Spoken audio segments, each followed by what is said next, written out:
In today's video, I'm going to teach you how to import Fig files in Penpot. We'll start in Figma, because the easiest way to bring a Fig project into Penpot is to first export it using the Penpot Exporter plugin. Head to your Recents page in Figma and open the project you want to move over. Make sure you're inside the correct file before continuing, since the export will be based on whatever project you currently have open. Once your project is open, look for the Resources icon, which is the one with the small blocks. Click that, then choose Manage Plugins. In the plugin search, type Penpot Exporter. When it appears, click Run. At this point, just follow the pop-up prompts to continue the export process. The plugin will guide you through creating the Penpot-compatible export file, so take a moment to read each prompt carefully as you go.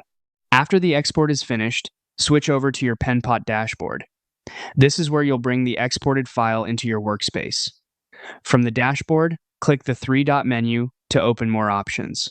In that menu, choose Import Penpot Files. Then select the file that was exported from Figma. Once the file is selected, click Continue. Penpot may show you a confirmation screen before the import actually begins, so review it if needed and then click Accept to finish the process. After that, Penpot will begin importing the file into your dashboard. Depending on the size and complexity of the design, this may take a few moments, so give it a little time to complete. If anything looks slightly off after import, that can happen with more advanced Figma elements, so it's a good idea to quickly review the file once it opens. And that's it. You've exported your Figma project and imported it into Penpot using the Penpot Exporter workflow.